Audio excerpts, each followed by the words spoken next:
নমস্কার। থ্রিলিং থার্সডের আজকের এপিসোডে আপনারা শুনতে চলেছেন লেখিকা অনিন্দিতা নাথের কলমে একটি ভয়ের গল্প, খেলনা। আজকের গল্প পাঠ এবং একটি বিশেষ চরিত্রে আমি প্রীতম, অন্যান্য চরিত্রে স্বর্ণাভ, অমিত, বর্ণিশা ও স্বর্ণালী। শব্দ সংযোজন শঙ্কু, আবহ নির্মাণে শঙ্কু ও প্রীতম। শুরু হচ্ছে থ্রিলিং থার্সডের আজকের নিবেদন, লেখিকা অনিন্দিতা নাথের কলমে, খেলনা।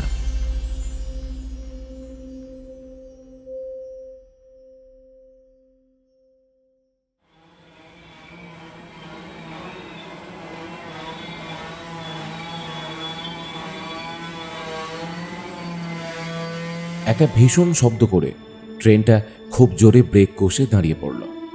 সিটের ওপর থেকে প্রায় পড়েই যাচ্ছিল অনিকেত। কোনো মতে নিজেকে সামলে নিয়ে উঠে বসে দেখল ট্রেনটা কোনো একটা নাম না জানা ধুধু প্রান্তরের মধ্যে দাঁড়িয়ে আছে। আচমকা সেই ঝাঁকুনিতে আশেপাশের অনেকেরই ঘুম ভেঙে গেছে। অনেকের হাত ঘড়িতে তাকিয়ে দেখল 12টা বাজে। ট্রেনের কামরার ভিতরের নীলচে আলোটা একটা মায়াবী পরিবেশ রচনা করেছে। এপাশ ওপাশ মাথা বাড়িয়ে দেখল অনিকেত। কয়েকজন সহযাত্রী এই তীব্র ঝাঁকুনির পরেও নিশ্চিন্তে ঘুমিয়ে রয়েছে। উঠে বসে বোতল থেকে এক ঢোক জল খেল। কেমন যেন একটা অস্বস্তি হচ্ছে যেন তার। দুজন মানুষ হন্তদন্ত হয়ে ওর পাশ দিয়ে কোথায় যেন এগিয়ে গেল। মাথা ঝুঁকিয়ে সেদিকে তাকালো অনিকেত। বাথরুমের সামনে অনেক ভিড়। কিছু নিশ্চয়ই হয়েছে, একবার গিয়ে দেখি। উঠতেই যাবে তখনই ট্রেনটা আবার একটা দোলা দিয়ে চলতে শুরু করলো। উঠতে গিয়েও আবার বিছানার ওপর টান টান করে দিল নিজের শরীরটাকে অনিকেত। ট্রেন চলা শুরু হয়েছে। হালকা তন্দ্রা ভাব আর ট্রেনের দুলুনিটা সে বেশ উপভোগ করতে শুরু করল। কাল রাতে হাওড়া থেকে ছেড়েছে, গন্তব্যে পৌঁছাবে আগামীকাল সন্ধ্যার সময়।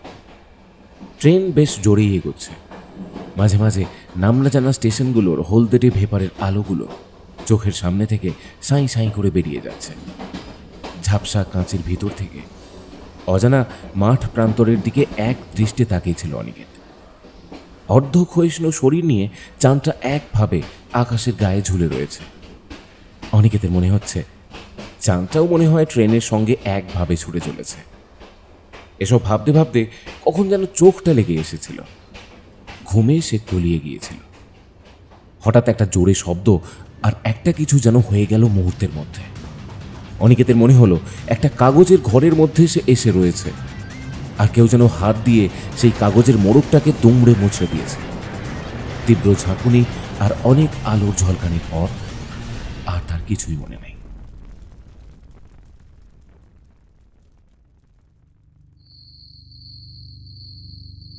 চোখ যখন খুলল তখন তার মনে হলো তার আশপাশটা কেমন যেন অগুছালো হয়ে গেছে। মাথার পিছন দিকে ভীষণ ব্যথা, হালকা জ্বালা জ্বালা করছে। পায়ের ওপর কি যেন একটা ভারী জিনিস পড়ে আছে। বিষয়টা বুঝতে বেশ কিছুক্ষণ সময় লাগলো অনিকেতের। একদম আপার বার্থে যে লোকটা শুয়েছিল সেই লোকটার শরীরটা কেমন যেন অদ্ভুত আকার নিয়ে একটু দূরে পড়ে আছে। লোকটার খোলা চোখের দিকে একবার তাকালো অনিকেত। কিছু বলতে চায় লোকটা? ওইভাবে শুয়ে আছে কেন? উঠে বসতে গিয়ে বুঝতে পারল তার মাথার পিছনে একটা চটচটে আঠালো জিনিস লেগে। হাত দিয়ে অন্ধকারে বুঝতে পারল না ব্যাপারটা। মাথার উপরের নীল আলোটা কখন যেন নিভে গেছে। আশেপাশে অপার নিস্তব্ধতা, শুধু একটা অদ্ভুত পোড়া পোড়া গন্ধ বেরোচ্ছে। এইবার ব্যাপারটা বুঝতে পারল সে। তাদের ট্রেনটা অ্যাক্সিডেন্ট করেছে। বুকের ভিতরের হৃৎপিণ্ডটা যেন দুবার কাঁপতে ভুলে গেল। পকেটে মোবাইলটা ছিল, খোঁজার চেষ্টা করল। না, সেটা কোথাও নেই। ওর পায়ের ওপর একটা বছর 5-এর মেয়ে উল্টো হয়ে শুয়ে নিশ্চিন্তে ঘুমাচ্ছে। অনিকেত কাঁধ ধরে ঝাঁকাতেই মেয়েটার শরীরটা উল্টে গেল। আর তখনই দেখল মেয়েটার মাথার মাঝখানটা একেবারে 2 ভাগ হয়ে গেছে। অনিকেতের সারা গা হাত পায়ে সেই চটচটে আঠালো পদার্থটা লেগে আছে। তার মুখ থেকে একটা অস্ফুট চিৎকার বেরিয়ে এলো। রক্ত! এখান থেকে কোনো মতে বেরোতেই হবে। আশেপাশে তাকালো অনিকেত। কান্নাটা গলা ঠেলে বেরিয়ে আসতে চাইছে। এই ট্রেনে কি আর কেউ বেঁচে নেই? ভাবতেই জোরে চিৎকার করে ওঠে, কেউ আছেন? হেল্প! কেউ আছেন? কোনো সারা শব্দ নেই। সাইড লোয়ার সিটের নিচেই ওর লাগেজটা ছিল, কিন্তু সেটা এখন আর খুঁজে পাওয়া সম্ভব নয়। খেলনা ঘরের মতো ট্রেনটা দুমড়ে মুচড়ে গেছে। এগোতে গিয়ে পায়ের মধ্যে কি একটা বেঁধে সে সামনের দিকে হুমড়ি খেয়ে পড়ল। একটা ব্যাগের স্ট্র্যাপ তার পায়ে বেঁধে গেছে। পড়ে গিয়ে বুঝতে পারল হাঁটুর নিচে প্রচণ্ড ব্যথা। নিচু হয়ে ব্যাগটা টানতেই সেটা একটা শরীরের নিচ থেকে বেরিয়ে এলো। অন্ধকারে ভালো বোঝা না গেলেও সে চিনতে পারল নিজের ব্যাগটাকে। কোনো মতে শরীরের স্তূপগুলোর ওপর থেকে পা বাঁচিয়ে অনিকেত এগোতে শুরু করলো বাথরুমের পাশে দরজার দিকে। ট্রেনটা একটা ফাঁকা প্রান্তরের মধ্যে উল্টে পড়ে আছে। সামনের দিকে তাকাতেই অনিকেতের মাথাটা একটা চক্কর দিয়ে উঠল। সামনের 3-4টে বগি লাইন থেকে বেরিয়ে উল্টে পড়ে আছে। তাদের বগিটাই মোটামুটি লাইনের উপরে, যেন অনেকটা ইউ আকৃতি নিয়ে ট্রেনটা মাঠের ওপরে কার জন্য যেন অপেক্ষা করছে। দরজার হাতল দুটো ধরে আবার চিৎকার করলো অনিকেত, কেউ আছেন? তার অসহায় কণ্ঠ ফাঁকা মাঠে কোথায় যেন হারিয়ে গেল। জলতেষ্টায় গলা শুকিয়ে এসেছে। ব্যাগের মধ্যে একটা বোতল ছিল, কিন্তু সেটা এখন অনিকেত কোথাও খুঁজে পেল না। ব্যথা পা নিয়ে কোনো মতে উঁচু ট্রেন থেকে মাটিতে লাফিয়ে পড়ল। আশেপাশের অন্ধকারে চাঁদটাও এখন যেন মেঘের আড়ালে নিজের মুখ লুকিয়েছে। ব্যাগটাকে নিয়ে কোনো মতে শরীরটাকে টানতে টানতে মাঠের এপাশ ওপাশ তাকালো সে। দূরে কয়েকটা ছায়ামূর্তিকে হাঁটতে দেখে সেদিকেই চিৎকার করে বলল, একটু দাঁড়ান! আপনারা কি এই ট্রেনেই ছিলেন? অন্ধকারে লোকগুলো দাঁড়িয়ে পড়ল। তারপর কি যেন বলল। অনিকেতের কান পর্যন্ত সেই শব্দ পৌঁছালো না। খানিকক্ষণ দাঁড়িয়ে লোকগুলো আবার হাঁটা শুরু করল। অনিকেত আবার পিছন থেকে চিৎকার করে জিজ্ঞাসা করল, ওইদিকে কি কোনো গ্রাম আছে? লোকগুলো আর দাঁড়ালো না। কি করবে ভেবে না পেয়ে অনিকেত একবার ভাবল ট্রেনের মধ্যে গিয়ে মোবাইলটা খুঁজবে। তারপর ট্রেনের কামরায় সেই মেয়েটা আর লোকটার খোলা বিস্ফারিত চোখ দুটোর কথা মনে পড়তে তার আর সেই সাহসটাও হলো না। অন্ধকারে অসহায়ের মতো আবার মাঠের দিকে তাকালো সে। দেখল লোকগুলো অনেকটা দূরে চলে গেছে। পায়ে অসহ্য যন্ত্রণা, রক্ত শুকিয়ে সারা গা দিয়ে একটা আষ্টে গন্ধ বেরোচ্ছে। অনিকেতের সেই মুহূর্তে মনে হলো একটু স্নান করতে পারলে বোধহয় ভালো হতো, কিন্তু খাওয়ার জলই যেখানে নেই, স্নানের কথা ভাবাই বাতুলতা। শরীরটাকে টানতে টানতে মাঠের মধ্যে দিয়ে কোনো রকমে সে এগোতে শুরু করল। লাল পাথরের মাটির পথ, রক্তের আষ্টে গন্ধটা কিছুতেই সরছে না। অনিকেতের মনে হলো তীব্র গন্ধটা বাতাসে মিশে যেন তার সঙ্গে সঙ্গেই চলছে। খালি মাঠ পেরিয়ে অনেকক্ষণ পর একটা নুড়ি বিছানো রাস্তা ধরল অনিকেত। অন্ধকারে সেই লোকগুলোকেই সে অনুসরণ করছে। ওরা সবাই অবশ্য বেশ জোরেই হাঁটছে। অনিকেত অনেক চেষ্টা করেও জোরে হাঁটতে পারছে না। হাঁটতে হাঁটতে একটা পুকুরের সামনে এসে ওরা সবাই দাঁড়ালো। অনিকেত অন্ধকারে কারোর মুখ দেখতে পেল না, কিন্তু বুঝতে পারল লোকগুলো পুকুরের জলে হাত পা ধুচ্ছে। সে কোনো মতে ব্যাগটাকে পুকুরের পাড়ে রেখে ধীরে ধীরে জলের মধ্যে হাত দিতেই একটা তীব্র জ্বালা তাকে ঘিরে ধরল। কাটা অংশগুলো দাঁতের দাঁত চেপে কষ্ট সহ্য করে কোনো রকমে সে পরিষ্কার করে নিল। তারপর সারা শরীরে শুকিয়ে যাওয়া রক্ত আর ধুলোগুলো পরিষ্কার করার পর একটু স্বস্তি পেল যেন। তবুও আষ্টে গন্ধটা কিছুতেই পিছু ছাড়ছে না। হাত পা ভালো করে ধুয়ে মুখে জল দিয়ে পুকুরের ধারে বসে খানিকটা জিরিয়ে নিল অনিকেত। লোকগুলোও খানিকটা দূরে বসে আছে। পুকুরের জলটা ভীষণ ঠান্ডা। অনিকেতের মনে হচ্ছিল আজলা ভরে জলটা পান করে, কিন্তু কিছুক্ষণ আগে যে জলে এসে এতটা রক্ত ধুয়েছে সেই জল খেতে মন সায় দিল না। চাঁদটা এখন মেঘের আড়াল থেকে বেরিয়ে এসেছে। পুকুরের জলের মধ্যে চাঁদের ছায়াটা স্পষ্ট দেখা যাচ্ছে। আশপাশ ভালো করে দেখে ওর মনে হলো গাছপালায় ঘেরা কোনো একটা গ্রামে ওরা এসে উপস্থিত হয়েছে। হাতের কবজিটা উল্টে ঘড়িটা দেখার চেষ্টা করল। ঘড়ি নেই, কোথায় পড়েছে কে জানে। লোকগুলো ততক্ষণে স্নান সেরে পুকুরের পাড়ে উঠে দাঁড়িয়ে আছে, যেন ওর জন্যই অপেক্ষা করছে। এবার অনিকেতের একটু অবাক লাগে। লোকগুলো এতক্ষণ ধরে একসঙ্গে চলছে, কিন্তু কেউ কোনো কথা বলছে না কেন? সে বেশ কয়েকবার জিজ্ঞাসা করেছে, কিন্তু কারোর মুখে কোনো শব্দ নেই। অনিকেত আবার বলল, আপনাদের সঙ্গ না পেলে যে কি করতাম এই অন্ধকারে কে জানে। লোকগুলো একেবারে নিশ্চুপ হয়েই দাঁড়িয়ে রইল। অনিকেত এবার ব্যাপারটা বুঝতে পারল। নিশ্চয়ই কোনো অন্য দেশের মানুষ। ভাষা বুঝতে না পেরে ওরা উত্তর দিতে পারছে না। সে তখন হিন্দিতে জিজ্ঞাসা করল, আপ লোক কাহা সে হো? লোকগুলো এবারও নিরুত্তর। একটা দীর্ঘশ্বাস ফেলে উঠে দাঁড়ালো অনিকেত। লোকগুলো সামনের রাস্তা ধরে আবার চলতে শুরু করেছে। ব্যথা পা নিয়ে কোনো মতে সে তাদের অনুসরণ করল। বিশ্রাম নেওয়ার পর শরীরটা যেন আগের থেকে অনেকটা ভারী হয়ে গেছে। কোনো রকমে শরীরটা টানতে টানতে ওদের পিছু নিল সে। বেশ কিছুক্ষণ হাঁটার পর ওরা একটা দোতলা বাড়ির সামনে এসে দাঁড়ালো। আলো আঁধারিতে বাড়ির চেহারাটা স্পষ্ট বোঝা যাচ্ছে না, তবে বাড়িটা অনেক বড় একটা জায়গা নিয়ে তৈরি। আশেপাশে অন্য কোনো বাড়িঘর সেরকম চোখে পড়ছে না। নিঃসঙ্গ যাপন করবে বলে জঙ্গলের মধ্যে যেন কেউ একটা আস্ত বাড়ি বানিয়ে রেখেছে। অনিকেতের মাথায় হঠাৎ একটা প্রশ্নের উদয় হলো। ওরা এতটা রাস্তা অতিক্রম করে এসেছে, কিন্তু এই বাড়িটা ছাড়া অন্য কোনো বাড়ি চোখে পড়েনি।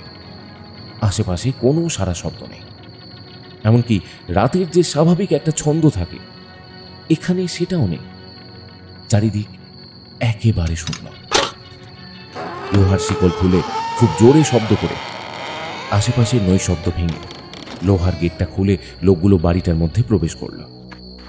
বেশ বড় উঁচু মূল ফটক পেরিয়ে তারপর বাড়ির চত্বর শুরু। অনিকেত মনে মনে ভাবল, এই জঙ্গলের মধ্যে বাড়িতে কে থাকে? আর লোকগুলো তো বিনা অনুমতিতেই বাড়িতে ঢুকেছে। তাহলে কি ওরা এই বাড়ির বাসিন্দা? এখানে আবার কোনো বিপদ হবে না তো? শেষের কথাটা ভেবেই তার যেন একটু হাসি পেল।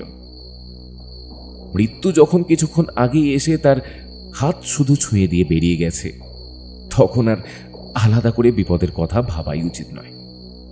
চোখের সামনে হঠাৎই ওই লোকটা আর বাচ্চা মেয়েটার ছবিটা আবার ভেসে উঠল। মুহূর্তে অনিকেতের সারা শরীরের রোম দাঁড়িয়ে গেল। অনিকেত দাঁড়িয়ে পড়েছিল মূল ফটকের বাইরে। লোকগুলো অনিকেতের দিকে একবার তাকিয়ে ভিতরে প্রবেশ করল, যেন বলতে চাইছে, আমাদের পিছনে এসো। এরা নিশ্চয়ই তামিলনাড়ু বা অন্ধ্রপ্রদেশের লোক। কাজের সূত্রে কলকাতায় এসেছিল। সেই কারণেই বাংলা হিন্দি কিছুই বুঝতে পারে না। লোকগুলো সরু একটা গলির মতো অংশ দিয়ে হাঁটতে হাঁটতে একটা খোলা উঠোনের মতো জায়গায় এসে পৌঁছালো। সেখানে এসেই অনিকেতের পা দুটো থমকে গেল। অনেক লোক বসে আছে এই উঠোনের আশেপাশে। সেই লোকগুলোকে আর আলাদা করে সে চিনতে পারল না। মনে মনে ভাবল, হয়তো আশেপাশে কোথাও বসে পড়েছে। বাড়িটা ভালো করে দেখছিল অনিকেত। পুরনো দিনের বাড়িগুলো যেমন হতো, চারিদিকে ঘর আর মাঝখানে বড় উঠোন, আর ওপরে খোলা আকাশ। অন্ধকারে যেটুকু দেখল তাতে মনে হলো এটা পুরনো দিনের কোনো জমিদার বাড়ি বা ওই গোছের কোনো বাড়ি হবে। অনেকগুলো ঘর, তবে সব ঘরের দরজা বন্ধ। অনিকেত এগিয়ে গিয়ে একটা বড় থামের পাশে পা ছড়িয়ে বসতেই পাশ থেকে একটা লোক বলল, দাদা, আপনি কি ট্রেনেই ছিলেন? অন্ধকারে অনিকেত লোকটাকে খেয়ালই করেনি। হঠাৎ করে কথা বলায় অনিকেত ভরকে গিয়েছিল। নিজেকে কোনো মতে সামলে নিয়ে বলল, হ্যাঁ, মানে আপনিও ওই ট্রেনেই ছিলেন? লোকটা সেই কথার উত্তর না দিয়ে বলল, নমস্কার দাদা, আমি রতন। আপনি ভালো করে একটু বসুন। এতক্ষণ পর মাতৃভাষা শুনে অনিকেতের যেন ধরে প্রাণ এলো। অনিকেত ব্যথা পা দুটো মেলে বসল। হ্যাঁ দাদা, আমি তো ঘুমিয়ে পড়েছিলাম। হঠাৎ করে মনে হলো আশপাশে কি একটা যেন হয়ে গেল। তারপর কোনো মতে ট্রেন থেকে নামলাম। অন্ধকারে দেখি কয়েকজন এই বাড়ির দিকে আসছে। তাদের সঙ্গে এখানে এসে দেখি এত লোক।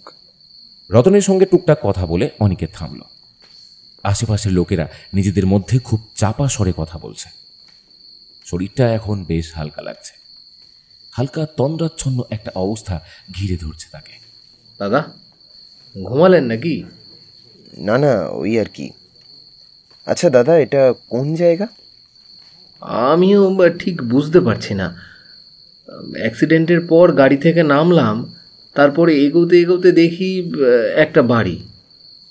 বাড়ির ভেতর থেকে লোকজনের কথাবার্তা শুনে এখানে এসে দেখি সবাই অপেক্ষা করছে। তখন থেকেই বসে আছি। অনিকেতের তখন মনে হচ্ছিল একটু ঘুমিয়ে পড়তে পারলে হয়তো ভালো হতো। লোকটা যেন ওর মনের কথা বুঝতে পেরে বলল, আপনি একটু ঘুমিয়ে নিন। অনিকেত আর কোনো কথা না বলে ব্যাগটাকে মাথায় বালিশের মতো রেখে শরীরটাকে একেবারে টান টান করে দিল। ক্লান্ত শরীরটা এলিয়ে দিতেই চোখ দুটো বুজে এলো। সে মনে মনে ভাবল, বাড়ি থেকে কত কিলোমিটার দূরে আছি। মা যখন দুর্ঘটনার খবর পাবে তখন তো কত দুশ্চিন্তা করবে। একটা মোবাইল পেলে সুবিধা হতো। এমন 7-5 ভাবনা ভাবতে ভাবতে কখন যেন অনিকেত ঘুমিয়ে পড়েছে। চোখের পাতা দুটোর ওপর কেউ যেন আঠা লাগিয়ে দিয়েছে। কতক্ষণ ঘুমিয়েছিল খেয়াল নেই। হঠাৎ তার মনে হলো তার মুখের ওপর অনেকগুলো চোখ যেন ঝুঁকে আছে। মাথাটা এত ভারী হয়ে রয়েছে যে উঠে বসতেও অসুবিধা হচ্ছে। খুব কষ্ট করে চোখগুলো খুলতেই অনিকেত দেখল দিনের আলো তখনও ফোটেনি। আকাশের দিকে তাকিয়ে মাথার ওপর গাছের পাতার আড়াল থেকে ঘোলাটে আকাশ ছাড়া আর কিছুই চোখে পড়ল না। অনেক কষ্ট করে উঠে বসার চেষ্টা করলো অনিকেত, কিন্তু ঘুমানোর জন্য শরীরটা যেন আরো ভারী হয়ে এসেছে। মাথার ব্যথাটা এখন আগের চেয়ে অনেক বেশি। রতনের কথা মনে পড়তে অনিকেত বলল, দাদা, আমার হাতটা একবার ধরবেন? আমি উঠে বসতে পারছি না। তখনই পাশ থেকে একটা খিলখিলে হাসির শব্দ শুনে অনিকেত তাকিয়ে দেখল ওর দিকে ঝুঁকে তাকিয়ে আছে অনেকগুলো ছোট ছোট বাচ্চা। অনিকেত ভাবলো এরাও হয়তো ট্রেন থেকেই কোনো মতে বেঁচে ফিরেছে। বাচ্চারা তো আর বিপদের পরিস্থিতি আঁচ করতে পারে না, তাই এই চরম বিপদেও তারা খেলে বেড়াচ্ছে। মেঝের ওপর ভর দিয়ে উঠে বসলো অনিকেত। তখনই ও খেয়াল করলো 4-5টা বাচ্চা নয়, ওর আশেপাশে অন্তত গোটা 20 বাচ্চা ওর দিকে ঝুঁকে তাকিয়ে আছে। বাচ্চাগুলোর চোখের দৃষ্টি কিন্তু খুব অদ্ভুত। ওদের মধ্যে থেকে একটা বাচ্চা অনিকেতের চোখে মুখে কি যেন একটা ছুঁড়ে দিল হঠাৎ। আরে কি করছো? একটু চেঁচিয়ে উঠল অনিকেত। বাচ্চাগুলো সেই গুঁড়ো গুঁড়ো ভেজা বস্তু ছুঁড়ে দিচ্ছে ওর দিকে। অনিকেত মুখ সরিয়ে নিলেও চোখে মুখে সেগুলো ঢুকে যাচ্ছে। মুখের ভেতরে জিনিসটার স্বাদ আসতেই তার গা গুলিয়ে উঠল। মাটি! বাচ্চাগুলো এবার হাতে করে মাটি নিয়ে ওর সারা শরীরে ছড়িয়ে দিচ্ছে। ঝুরঝুর করে ভিজে মাটি অনিকেতের সারা শরীরে ছড়িয়ে পড়ছে। অসুস্থ শরীর, কিন্তু ওই সামান্য মাটির ভার যেন তার শরীর নিতে পারছে না। ধীরে ধীরে তলিয়ে যাচ্ছে অনিকেত মাটির গভীরে। তারপরেই বুঝতে পারল ওর শরীরটা এখন কোনো একটা মাটির গর্তের মধ্যে শোয়ানো। কবরের মতো কোনো গর্তের মধ্যে তার শরীরটা পড়ে আছে, আর বাচ্চাগুলো তার ওপরেই মাটি ছড়িয়ে দিচ্ছে। অনিকেত হাত পা ছুঁড়ে বেরোনোর চেষ্টা করল, কিন্তু হাত পা কিছুরই অস্তিত্ব টের পাচ্ছে না সে। তার সারা শরীর ভারী হয়ে এসেছে। অনিকেতের মনে হলো, তাহলে কি ঘুমের মধ্যে মারা গেলাম? ভাবনাটা মাথায় আসার সঙ্গে সঙ্গে তার শরীর একেবারে ঠান্ডা হয়ে গেল। তখনই দেখল দুটো লম্বাটে হাত একটা ঢাকনা নিয়ে অনিকেতের শরীরের ওপর নামিয়ে আনছে। কফিনের ডালা বন্ধ হলো। চারিদিক একেবারে নিকষ অন্ধকার। অনিকেত হাজার চেষ্টা করেও সেই অন্ধকার পাতালপুরি থেকে বেরোতে পারছে না। নিঃশ্বাস বন্ধ হয়ে যাওয়ার আগের মুহূর্তে তার মনে হলো কফিনের ঢাকনার ভিতর থেকে দুটো নীল চোখ তার দিকে এক দৃষ্টিতে চেয়ে আছে। আর সেই মুহূর্তে একটা জোরে শ্বাস টেনে সর্বশক্তি দিয়ে শরীরটাকে সোজা করে উঠে বসল অনিকেত।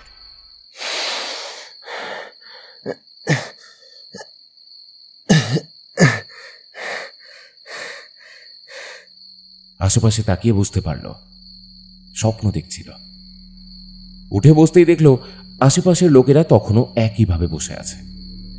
রতন পাশ থেকে প্রশ্ন করল, কি হলো দাদা? খারাপ কোনো স্বপ্ন দেখলেন নাকি? অনিকেতের নিঃশ্বাস তখনও স্বাভাবিক হয়নি। বুকে হাত দিয়ে নিজেকে স্বাভাবিক করার চেষ্টা করতে করতে মাথা নাড়িয়ে বলল, হ্যাঁ, খুব ভয়ানক স্বপ্ন। রতন তার দিকে একটা জলের বোতল এগিয়ে দেয়। ঢকঢক করে খানিকটা জল পান করে একটু ধাতস্থ হলো অনিকেত। রতনকে প্রশ্ন করল, কটা বাজে বলতে পারবেন? আমাদের কাছে কোনো ঘড়ি নেই, ঘড়ি হারিয়ে গেছে। রতনের পাশ থেকে একজন মহিলা এবার বলে উঠল। সে এতক্ষণ লোকটার কাঁধে মাথা দিয়ে চুপ করে বসেছিল। অনিকেত অন্ধকারে খেয়াল করেনি। ঝুঁকে দেখল মহিলার কোলের কাছে একটা বাচ্চা পরম নিশ্চিন্তে ঘুমিয়ে আছে। জল পান করার পর থেকেই ওর শরীর কেমন যেন গুলিয়ে উঠছে। আসলে অনেকক্ষণ কিছু খাওয়া হয়নি। তখনই ওর মনে পড়ল ব্যাগে বিস্কিট, চিপস আর কিছু শুকনো খাবার রাখা আছে। ব্যাগের মধ্যে হাত দিতেই অনিকেত চমকে ওঠে। ব্যাগের মধ্যে থেকে একটা বড়সড় পুতুল বেরিয়ে এসেছে। আরে এটা কি? ওর গলা থেকে চিৎকারটা একটু জোরেই বেরিয়েছিল। মহিলার কোলে শুয়ে থাকা বাচ্চাটা সেটা শুনে ঘুম থেকে উঠে পড়েছে ততক্ষণে। অনিকেতের হাতে ধরা পুতুলটার দিকে জুলজুলে চোখে এসে তাকিয়ে আছে। অনিকেত পুতুলটা এগিয়ে দিল বাচ্চাটার দিকে। ছোট্ট শিশুটার মুখে একটা অদ্ভুত হাসি খেলে গেল। দু হাত বাড়িয়ে দিয়ে পুতুলটাকে নিয়ে নিজের বুকের কাছে জড়িয়ে আবার মায়ের কোলে মাথা রেখে সে শুয়ে পড়ল। অনিকেত বুঝল ট্রেন থেকে নামার সময় ভুলবশত সে অন্য কারোর ব্যাগ নিয়ে এসেছে। এখন সকাল পর্যন্ত অপেক্ষা করা ছাড়া আর কোনো উপায় নেই। আকাশের দিকে তাকিয়ে অনিকেত দেখল আকাশের রংটা কেমন দুধের ওপর জমে থাকা সরের মতো ঘোলাটে হয়ে এসেছে। এর অর্থ কিছুক্ষণের মধ্যেই সূর্য উঠবে। অনিকেত মনে মনে ভাবল আলো ফুটলে গ্রামের মধ্যে গিয়ে লোকজনের কাছে সাহায্য চাইবে। এখন তো সবার কাছেই মোবাইল থাকে, সেরকমই কারুর কাছ থেকে মোবাইল নিয়ে বাড়িতে খবর দেবে। দেওয়ালে হেলান দিয়ে বসে এসবই ভাবছিল সে। তখনই দেখল বাচ্চা মেয়েটা খেলতে খেলতে পুতুলের মাথা, হাত, পা সব আলাদা করে ফেলেছে, অথচ কিছুতেই লাগাতে পারছে না। মেয়েটার বাবা মা দুজনেই চোখ বুজে শুয়ে আছে। অনিকেত বাচ্চা মেয়েটার দিকে হাত বাড়িয়ে বলল, আমায় দাও, আমি পুতুলটা ঠিক করে দিচ্ছি। বাচ্চাটা পুতুলটাকে একইভাবে বুকের কাছে নিয়ে বসে আছে। আমায় দাও, আমি জুড়ে দিচ্ছি।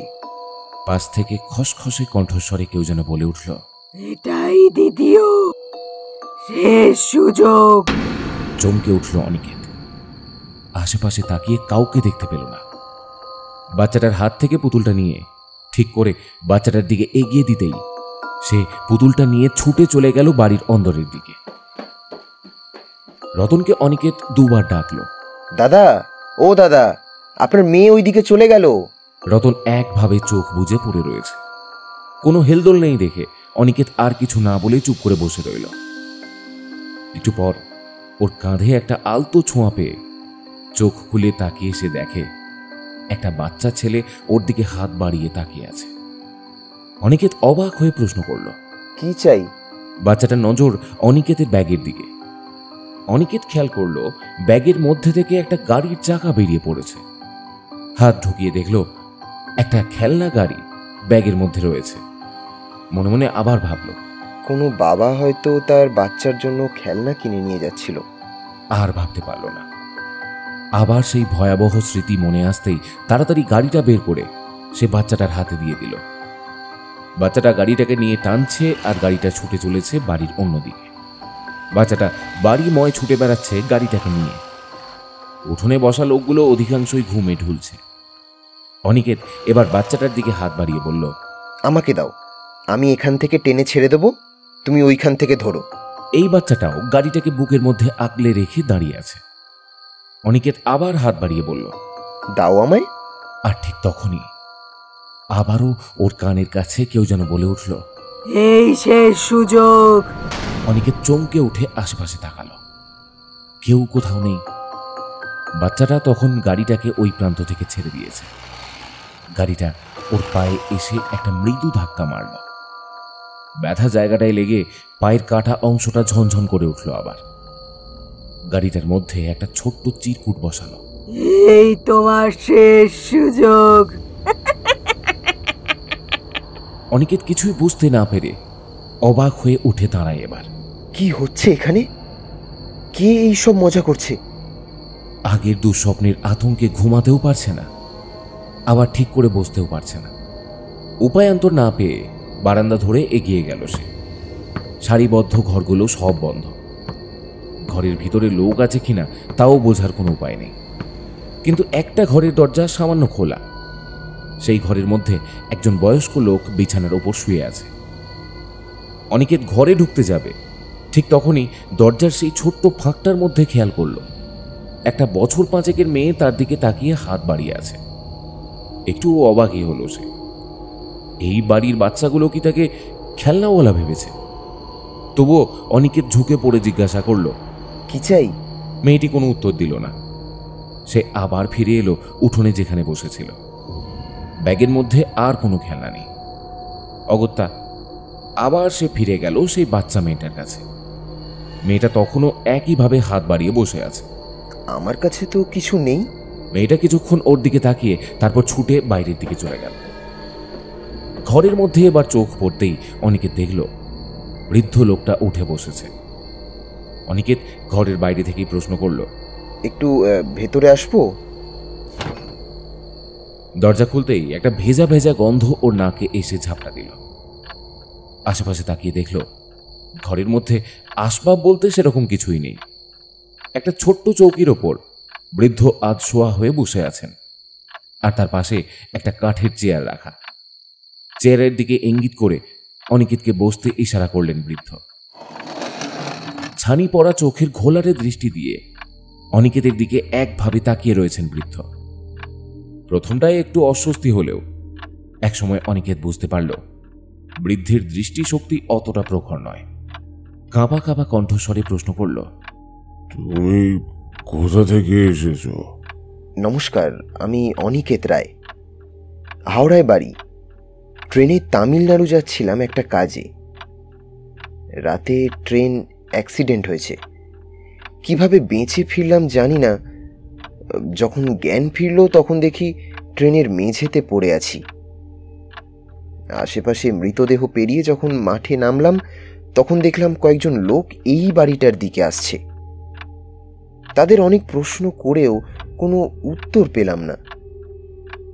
বাড়িতে আসার পর থেকে বাচ্চারা হাত বাড়িয়ে কিছু চাইছে। ভুলবশত ট্রেন থেকে একটা ব্যাগ নিয়ে এসেছিলাম। ব্যাগে কিছু খেলনা ছিল। এ বাড়িতে 2টো বাচ্চাদের সেগুলো দিয়েছি। এই ঘরের মধ্যে যে মেয়েটি ছিল সেও খেলনা চাইছে। আর কেউ যেন আড়াল থেকে বলছে শেষ সুযোগ। কিছু বুঝতে পারছি না কি হচ্ছে। বাচ্চাদের তুমি দেখতে পেয়েছো? অনিকেত একটু থমকে যায়, তারপর বলে, হ্যাঁ, অনেকগুলো বাচ্চা এই বাড়িতে বিভিন্ন জায়গায় ঘুরে বেড়াচ্ছে। বৃদ্ধ মাথা নাড়তে থাকে অদ্ভুতভাবে। অনিকেতের সারা শরীর শিরশির করে ওঠে। এটা কার বাড়ি? উঠোনের মধ্যে অনেকে বসে আছে, কিন্তু কেউ কোনো কথা বলছে না। শুধুমাত্র একজন লোকই দেখলাম আমার সঙ্গে কথা বলল। ও রতন, ও আগের বার এসেছিল খেলনা নিয়ে। অনিকেত চেয়ার ছেড়ে লাফ দিয়ে উঠল। মানে? এটা কোনো সাধারণ বাড়ি নয়। এই বাড়িটার সঙ্গে অনেক পুরনো একটা ইতিহাস জড়িয়ে আছে। এই বাড়িটার গড়ন দেখে তুমি তো নিশ্চয়ই বুঝতে পারছো যে বাড়িটা এখনকার তৈরি নয়। অনিকেতের মনে পড়ল উঁচু উঁচু খিলান, গবাক্ষ, বড় বড় থামের পাশে সারিবদ্ধ ঘর। এখনকার দিনে এই ধরনের বাড়ি দেখা যায় না। বৃদ্ধ তার সব সন্দেহ কাটাতে বলতে শুরু করলেন, তখনও দেশ স্বাধীন হয়নি, তারও 10-11 বছর আগেকার ঘটনা। এই দেশে যত ইংরেজরা আসতেন তাদের মধ্যে কিছুজন মারা যেতেন স্বাধীনতা সংগ্রামীদের হাতে। সবাই তো আর অনেক উঁচু পদে কাজ করতেন না। সেসব ইংরেজদের সন্তানরা অনাথ হয়ে কোনো মতে এই দেশে টিকেছিল। সেই সময় এক ফাদার ফ্রেডরিক এই জায়গাটায় ইংরেজদের সন্তানদের জন্য একটা অনাথ আশ্রম বানালেন। দেশীয় লোকজন অবশ্য এই বিষয়টাকে একেবারে ভালো চোখে দেখেনি। তার কারণ ফ্রেডরিক ঠিক করেছিলেন এই আশ্রমে একমাত্র ইংরেজদের বাচ্চারাই থাকতে পারবে। আশ্রম পরিচালনা করত ফাদার আর তার মেয়ে মারিয়া। 25 বাচ্চা নিয়ে আশ্রমটা শুরু হলেও তারপর ধীরে ধীরে অনেক অনাথ বাচ্চাকে নিয়ে আসেন ফাদার। তখন মারিয়ার একার পক্ষে এই আশ্রমটা পরিচালনা করা সম্ভব হচ্ছিল না। ফাদারও নানা কাজে ব্যস্ত থাকতেন। মারিয়া ছোট বাচ্চাগুলোকে দেখাশোনা করলেও একেবারে সদ্যজাত শিশু যারা কোনো কারণে বাবা মাকে হারিয়েছে তাদের ভালোভাবে দেখভাল করতে পারত না। এই আশ্রমে 9 দিনের একটা বাচ্চা মারা যেতে ফাদার তখন মারিয়ার ওপর ভীষণ ক্রুদ্ধ হন। আসলে সমস্যাটা হলো এই আশ্রমের সঙ্গে যুক্ত চার্চে প্রধান ফাদার মাঝে মাঝে এসে সব দেখাশোনা করতেন। তার লিখিত চিঠি দেখিয়ে ফ্রেডরিক বিভিন্ন জায়গা থেকে অনুদান জোগাড় করে নিয়ে আসত এই আশ্রমটা চালানোর জন্য। সেখানে যদি চার্চের নজরে আসে যে আশ্রমে শিশু মৃত্যু ঘটেছে, তাহলে হয়তো এই আশ্রমটাই বন্ধ হয়ে যাবে। তখন এই বাচ্চাগুলোর কি হবে? এই ভেবে ফাদার নিজের শর্তটা একটু বদল করলেন। উনি আশ্রম খোলার সময় ঠিক করেছিলেন এখানে সাদা চামড়ার লোক ছাড়া কাউকে থাকতে দেবেন না।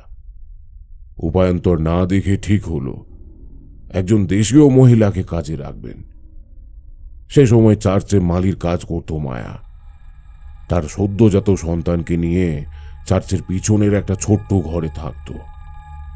বিশ্বস্ত লোক না পাওয়ায় ফাদার তখন মায়াকেই বললেন সে যেন এই আশ্রমে এসে ছোট বাচ্চাদের দেখভাল করা শুরু করে। মায়ার 4 মাসের মেয়েটি আশ্রমে থাকলে তার নিজের বাচ্চারও দেখভাল করতে পারবে, সঙ্গে সঙ্গে সদ্যজাত শিশুরা মায়ার যত্নআত্তি পাবে। এই ভেবে ফাদার তাকে এই আশ্রমে নিয়ে আসেন। যে 3টে বাচ্চার মৃত্যু হয়েছিল তাদের বয়স 5 মাসের বেশি ছিল না। এই বাড়ির পিছনের দিকের জঙ্গলে তাদের কবর দেওয়া হয়। ফাদার তাদের কবর দেওয়ার সময় তাদের খুব পছন্দের একটা খেলনা তাদের সঙ্গে কবর দিতেন। তার বিশ্বাস ছিল এটা করলে বাচ্চাটা আর কোনোভাবে একাকিত্ব অনুভব করবে না। খেলনাটাকে ঠিক বুকের মধ্যে ওইভাবেই জড়িয়ে দিতেন যেভাবে জীবন্ত অবস্থায় তারা নিয়ে ঘুমাতো। মায়া কাজে আসার পর আশ্রমের মধ্যে মারিয়ার কাজ বেশ কম হয়ে যায়। মায়া দক্ষ হাতেই আশ্রমের সমস্ত বাচ্চাদের দেখাশোনার ভার নিয়ে নিয়েছিল। সব বেশ ভালোই চলছিল। তখন ফাদার ঠিক করলেন মারিয়াকে দেশে পাঠিয়ে দেবেন পড়াশোনার জন্য। নির্দিষ্ট দিনে মারিয়া ফিরে গেল ইংল্যান্ডে। আশ্রমে তখন রান্না করা আর বাকি কাজের জন্য আরো 2-3 জন দেশীয় লোক আসত। এরই মধ্যে হঠাৎ করে একদিন মায়ার মেয়ে ভীষণ অসুস্থ হয়ে পড়ল। একটা খারাপ জ্বর তখন বাচ্চাদের মধ্যে ছড়িয়ে পড়ছিল, আর সেই জ্বরের প্রকোপে প্রচুর বাচ্চা মারাও যেতে লাগলো। ফাদার আবার ভয় পেলেন। সেই জ্বরে এই আশ্রমের প্রায় 5-6 জন বাচ্চা একেবারে কাহিল হয়ে পড়ল।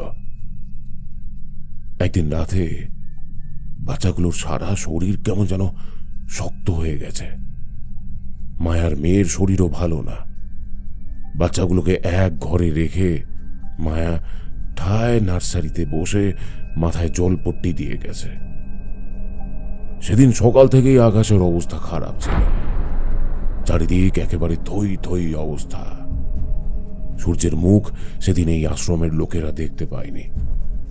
ফাদার দূরের একটা গ্রামে গিয়েছিলেন কোনো কাজের জন্য। বৃষ্টির জন্য ফিরতেও পারেননি। এদিকে বাচ্চাগুলোকে নিয়ে মায়ার তখন খারাপ হাল। দীর্ঘদিন রাতে না ঘুমিয়ে মায়া তখন একেবারে কাহিল হয়ে গেছে। এদিকে মেয়ের চিন্তায় তার মাথা কিছুতেই কাজ করছে না। তবুও সেই অসুস্থ শরীরে সারা রাত ওইভাবেই বসেছিল। ভোরের দিকে বাচ্চাগুলোর জ্বর নামতেই মায়া কলঘরের দিকে যায়। সারা রাত জেগে তার তখন মাথা ঘুরছে। কলঘর থেকে আসার সময় পা পিছলে পড়ে অজ্ঞান হয়ে যায় মায়া। জল কাদা মেখে আশ্রমের পেছনে ওইভাবেই পড়েছিল। দুপুরের পর যখন ফাদার গ্রাম থেকে ফিরলেন তখন দেখলেন নার্সারি একেবারে শান্ত। দোলনায় বাচ্চাগুলো মরে কাঠ হয়ে রয়েছে। অনেক ডাকাডাকি করেও মায়াকে খুঁজে পেলেন না। আর তখন মাথায় হাত।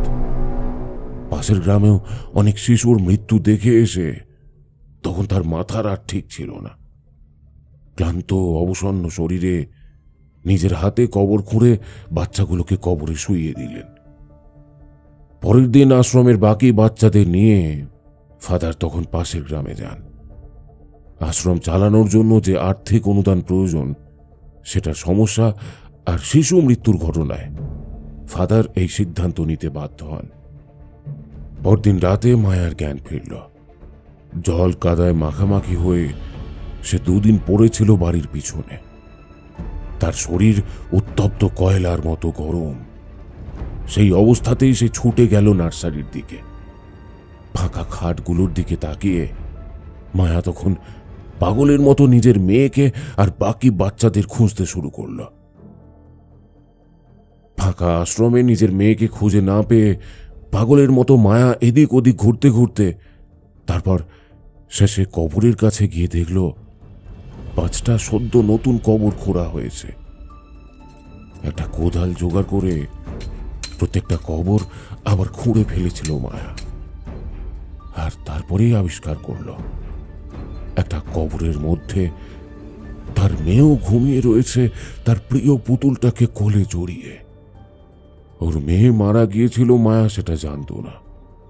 তার মনে হলো সে ঘুমিয়ে পড়েছিল বলে ফাদার রাগের চোটে তার মেয়েকে জীবন্ত কবর দিয়ে দিয়েছে। তারপর থেকেই মায়ার মাথায় গন্ডগোল দেখা যায়।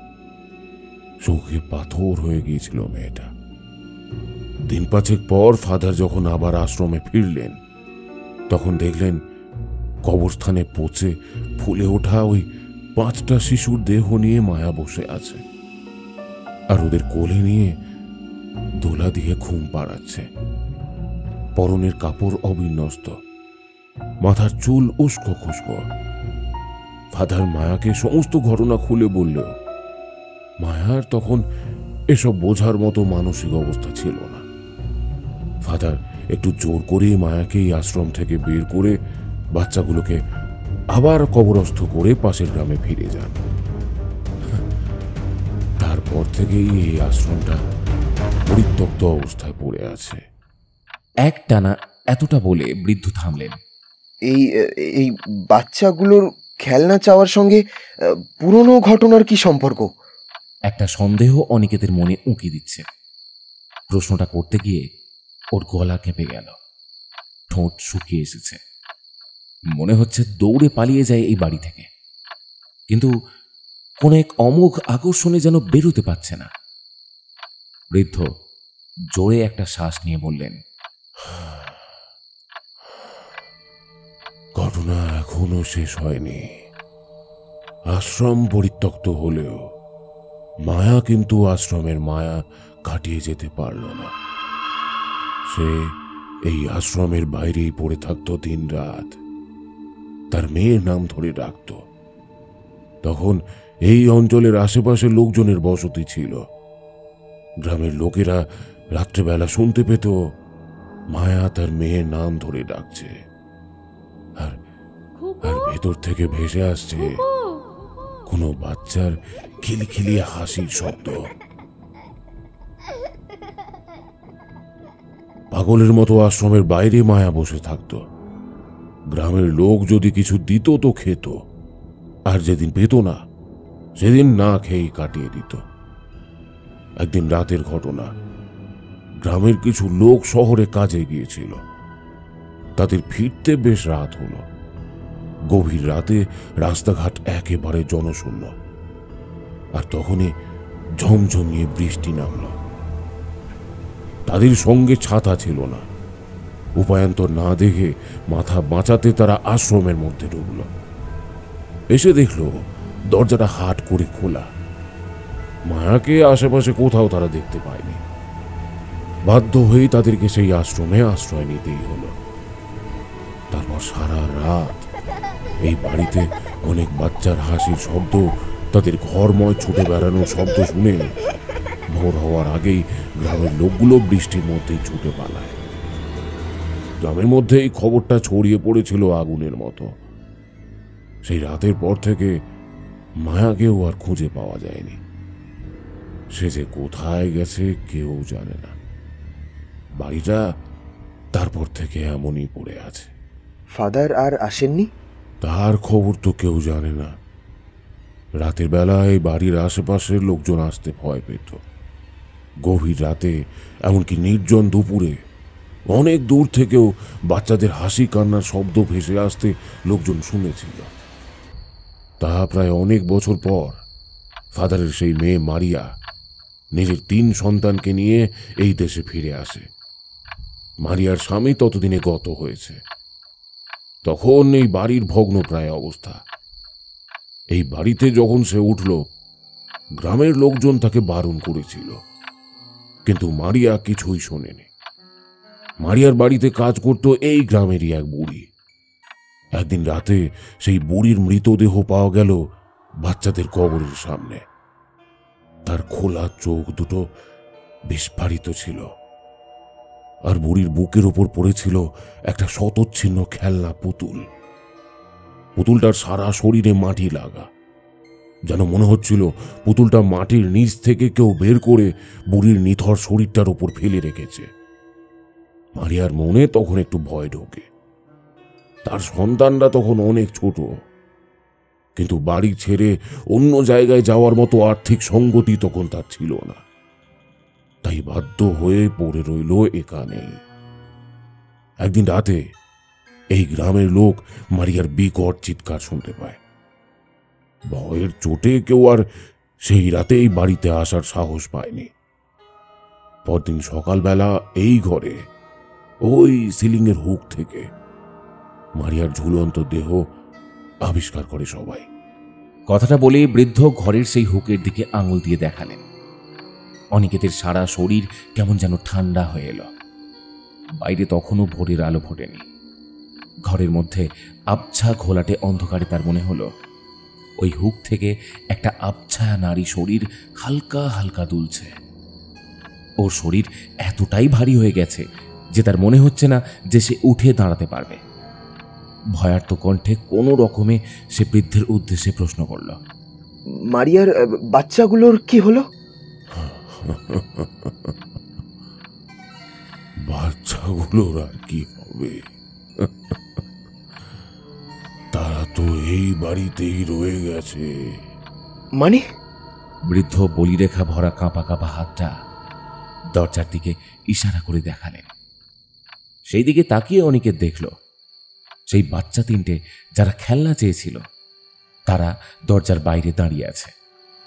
একজনের হাতে সেই পুতুল, ছেলেটার হাতে সেই গাড়ি, আর আরেকটা মেয়ে সেই একইভাবে তার দিকে হাত বাড়িয়ে দাঁড়িয়ে আছে। অনিকেত চেয়ার ছেড়ে লাফিয়ে দাঁড়িয়ে পড়ল। কি হচ্ছে এখানে? এরা কারা?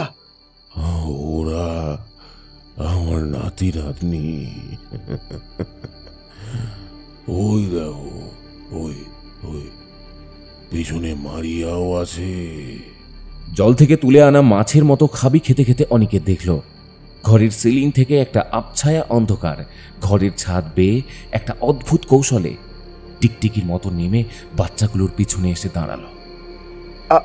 আপনি আপনি কে? আর আর এসব কিভাবে জানলেন?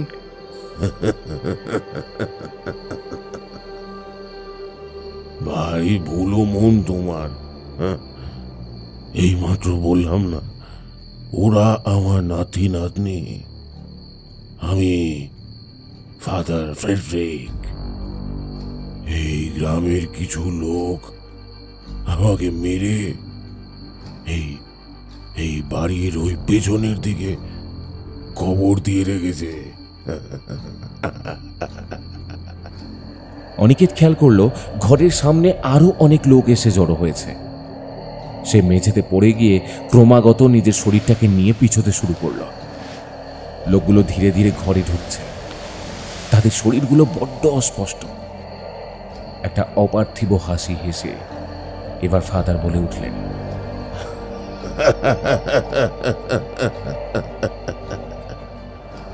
আমার আশ্রমের বাচ্চাগুলোর যখনই খেলনা হারিয়ে যায় তখনই ওরা তোমাদের মতো কাউকে না কাউকে ডেকে নিয়ে আসে। অনিকেত অনেক চেষ্টা করেও নিজের শরীরটাকে নাড়াতে পারল না। ওর মুখের সামনে সেই মেয়েটা তখনও হাত বাড়িয়ে আছে। অনিকেতের গলার স্বর বুঝে এসেছে। কাঁপা কাঁপা কণ্ঠে বলল, আমার কাছে কোনো খেলনা নেই, আমাকে প্লিজ ছেড়ে দাও আমাকে। ঘরের কোণ থেকে ফাদারের কণ্ঠস্বর ভেসে এল। সেদিকে তাকিয়ে অনিকেত দেখল বিছানা খালি, কিন্তু সেই একই জায়গা থেকে ফাদার বলে চলেছেন, কে বলেছে তোমার কাছে খেলনা নেই? হ্যাঁ, তুমি তোর খেলনা। অনিকেতের শরীরটা মেঝের উপর উল্টে পড়ল। ও দেখল ওর পা ধরে বাচ্চা মেয়েটা অবলীলায় ওকে টেনে নিয়ে চলেছে। দেখল অনেকগুলো চোখ ওর দিকে একভাবে তাকিয়ে আছে। আমায় বাঁচাও, প্লিজ আমায় বাঁচাও। কেউ একটা টু শব্দ পর্যন্ত করল না। অত বড় 30 বছরের একটা ছেলের শরীরকে একটা বছর 5 মেয়ে খেলনা পুতুলের মতো টানতে টানতে নিয়ে চলেছে। অনিকেত আর্তনাদ করে চলেছে। কারোর কোনো ভ্রুক্ষেপ নেই। ব্যথা জায়গাগুলো আবার যেন টনটন করছে। পিঠের নিচ ভিজে উঠতে সে খেয়াল করল ওর শরীরটা এবার একটা বাগানের মধ্যে দিয়ে মেয়েটা টেনে নিয়ে যাচ্ছে। খানিকটা দৌড়ে গিয়ে পা ছেড়ে দিল সে। অনেকে দৌড়ে পালাতে যাবে, ঠিক তখনই এই বাড়ির উঠোনে দেখা রতনের সঙ্গে তার ধাক্কা লাগলো। আমায় বাঁচাও, এখানে যারা আছে তারা কেউ জীবিত নয়, আমায় বাঁচাও। জানি তো, আগের বার আমার গাড়িটা বড় রাস্তায় অ্যাক্সিডেন্ট হলো, বউ আর মেয়ে ওই অ্যাক্সিডেন্টে মরে গেল।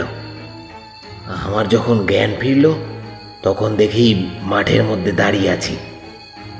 সাহায্যের জন্য কাউকে পাইনি, জানো তো। তারপরেই তো এই বাড়িটায় এলাম, আর এখানেই রয়ে গেছি।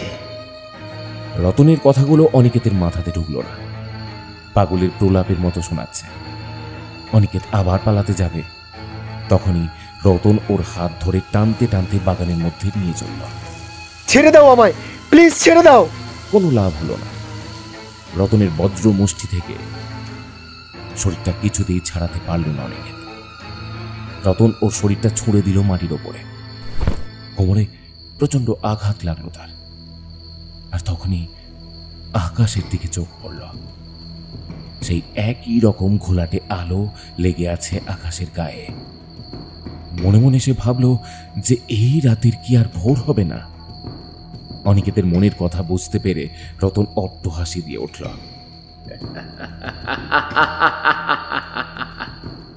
এই বাড়িতে ভোর হয় না।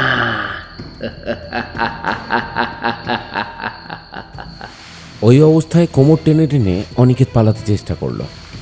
তখনই দেখল আশেপাশে অনেক জায়গায় মাটিগুলো কেমন যেন ফুলে ফুলে উঠছে, যেন নিচ থেকে কেউ বেরিয়ে আসবে। কিছুক্ষণের মধ্যেই মাটির নিচ থেকে কতগুলো শিশু শরীর বেরিয়ে এলো।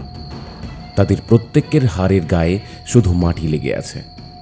চোখের জায়গায় হলদে আগুনের আভা। জ্বলজ্বলে চোখে তারা অনিকেতের দিকে তাকিয়ে আছে। প্রত্যেকটা শিশুর হাতে ধরা একটা করে খেলনা। ভয়ে ওর গলা শুকিয়ে এলো। অনিকেত দেখল আশেপাশে ওই অপার্থিব শিশুগুলো ছাড়া আর কেউ নেই। রতন যেন হঠাৎ করে কোথায় চলে গেছে। এই সুযোগ, এখনই পালাতে হবে। কোনো মতে শরীরটাকে নিয়ে জঙ্গলের মধ্যে দিয়ে দৌড়াতে শুরু করলো অনিকেত। কিন্তু বাইরে যাওয়ার পথ কোথায়? একটা গাছের আড়ালে দাঁড়িয়ে দেখল রতন কিছু একটা করছে। নিঃশব্দে তার কাছাকাছি গিয়ে সে দেখতে পেল একটা কোদাল দিয়ে একটা গভীর গর্ত খুঁড়ছে রতন। এবারে তার মুখের দিকে ভালো করে তাকিয়ে দেখল রতনের মাথার মাঝখানে একটা গভীর ক্ষত, আর সেখান থেকে চুইয়ে রক্ত নামছে চোখ বেয়ে। পাথরের মতো তাকিয়ে রইল অনিকেত। রতনের মুখে একটা আকর্ণ বিস্তৃত হাসি। ওই যে বললাম গাড়ি অ্যাক্সিডেন্ট হয়েছিল, আমি ভেবেছিলাম আমি বেঁচে গেছি, কিন্তু গর্তের পাশে অনেকগুলো বাচ্চা ভিড় করে দাঁড়িয়ে আছে। সবার নজর গর্তের ভিতরে। অনিকেতের মাথার মধ্যে কেউ যেন বলে উঠল, পালাও, এক্ষুনি পালাও, এখনো সময় আছে। আর কিছু না ভেবে অনিকেত দৌড়াতে শুরু করল। সে ভেবেছিল তার পিছনে হয়তো ওরাও ছুটে আসবে, কিন্তু না, কেউ তার পিছু করল না। রুদ্ধশ্বাসে দৌড়াতে দৌড়াতে সেই মাঠের মাঝখানে এসে পৌঁছালো অনিকেত। দূরে লোকজনের ভিড় আর কোলাহল শুনতে পেয়ে ওর শরীরে যেন এতক্ষণে একটা বল ফিরে এসেছে। লোকজন অ্যাক্সিডেন্টের খবর শুনে উদ্ধার করতে এসেছে। আর ভয় নেই। পিছন ফিরে একবার সেই বাড়িটার দিকে তাকালো অনিকেত। একইভাবে বাড়িটা পরিত্যক্ত অবস্থায় পড়ে আছে। বাড়িটার ছাদের দিকে চোখ পড়তে সেখানেই রতনকে দেখতে পেল। তার মুখে ব্যঙ্গের হাসি, যেন মজা দেখছে। অনিকেত সামনের দিকে তাকিয়ে মাঠের মধ্যে দিয়ে দৌড়াতে শুরু করল। কোনোভাবে উদ্ধারকারী দলের কাছে পৌঁছাতেই হবে। ট্রেনের সামনে উপস্থিত হয়ে দেখল প্রচুর পুলিশ, সাধারণ লোক আর সেনাবাহিনী সবাই মিলে ট্রেনের মধ্যে থেকে মৃতদেহগুলোকে বের করে এনে সাদা কাপড়ে ঢেকে রেখে দিয়েছে। অনিকেতের মাথা ঘুরছিল। কাল দুপুরের পর থেকে পেটে আর কিছু পড়েনি। সে মাঠের মধ্যেই বসে পড়ল। পেছনে বাড়িটা আর দেখা যাচ্ছে না। সামনে সারি দিয়ে রাখা মৃতদেহগুলোকে দেখে তার মনে হলো, এই লোকগুলো কাল আমার সাথে হাওড়া থেকে যাত্রা শুরু করেছিল, কিন্তু ভাগ্যের কি পরিহাস। ভাবনার মাঝখানে হঠাৎ তার মনে পড়ল, তাহলে মাঠের মাঝখানে সেই ছায়া মূর্তিগুলো কারা ছিল? তারাও কি রতনের মতো কোনো অশরীরই ছিল? অনিকেতের সব যেন কেমন গুলিয়ে যাচ্ছে। এতদিন সে অলৌকিক বা ভূতে বিশ্বাস করত না, অথচ আজকের ভয়ানক অভিজ্ঞতা কোনো দিন সে ভুলতে পারবে না। রতনের কথা বারবার মনে পড়ে যাচ্ছে। উঠোনে বসে কত গল্প করছিল, অথচ লোকটা। ভাবনাটা মাথায় আসতেই তার সারা শরীর কাঁটা দিয়ে উঠল। অত বড় কবর যে কার জন্য সে খুঁড়ছিল সেটা অনিকেত ভালোই বুঝতে পেরেছে। যদি পালিয়ে না আসতাম, ওই রতন জীবন্ত কবর দিত। উঠোনে রতনের পাশে সেই মহিলার কথা মনে পড়তে আবার তার শরীর হিম হয়ে এলো। রতন একবার ওর নাম বলেছিল মায়া। অনিকেত বেশ বুঝতে পারছে ওই সেই মায়া যে ওই বাড়িতে কাজ করতে এসেছিল। সেনাবাহিনীর দল আরও কতগুলো শরীর এনে পরপর সাজিয়ে রাখল। আকাশের গায়ে রং লাগতে শুরু করেছে, আর কিছুক্ষণের মধ্যেই সূর্য উঠবে। হালকা হালকা ঠান্ডা বাতাস বইছে। মাঠের মধ্যে শরীরটাকে এলিয়ে দিতে ইচ্ছে হলো অনিকেতের। ঘুম নেমে আসছে দুই চোখে। মাথাটা কেমন যেন ভারী হয়ে আসছে। বাতাসটা বেশ ভালো জোরেই বইছিল। কয়েকটা লাশের ওপর থেকে কাপড়গুলো উঠে যেতেই সে দেখল তার পরিচিত সহযাত্রী কয়েকজন ঘুমিয়ে আছে। তিনটে লাশের পর আরেকটা মুখ দেখতে পেল অনিকেত। অবাক হয়ে সেদিকে এগিয়ে গেল। লাশটার মাথাটা একেবারে থেতলে গেলেও সেই মুখ ওর বহু দিনের চেনা। অবাক হয়ে সে তাকিয়ে রইল সেদিকে। তখনই পিছন থেকে কাঁধে তার কেউ যেন হাত দিল। সেই বাচ্চা মেয়েটা ওর হাত ধরে টানছে। পালকের মতো হালকা হয়ে এসেছে শরীরটা। কোনো ব্যথা নেই, কষ্ট নেই, শুধু ঘুম পাচ্ছে। আবার হাঁটতে হাঁটতে সেই বাড়িটার মধ্যে চলে এলো অনিকেত। রতন দাঁড়িয়ে আছে কবরের পাশে। ওর পাশেই মায়া, ফাদার সবাই দাঁড়িয়ে আছে। ওদের কাউকে দেখে আর ভয় লাগে না অনিকেতের। চোখ দুটো বন্ধ করে নেয় সে। ওর শরীরটা ঝুপ করে পড়ে তলিয়ে যাচ্ছে পাতালে। একটা কালো পর্দা নেমে এসেছে তার শরীরের ওপরে। একটু একটু করে অনিকেত তলিয়ে যায় মাটির গভীরে, আরো গভীরে।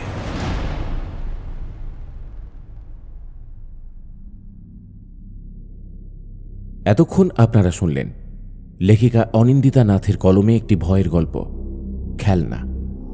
গল্পটি আপনাদের কেমন লাগলো অবশ্যই কমেন্ট করে আমাদের জানাতে ভুলবেন না। আমাদের কাজ ভালো লাগলে এই চ্যানেলটি সাবস্ক্রাইব করে আমাদের পাশে থাকার অনুরোধ রইল। পরের দিন আবার আমরা ফিরে আসছি নতুন কোনো গল্প নিয়ে। ততদিন পর্যন্ত সবাই ভালো থাকবেন, সুস্থ থাকবেন।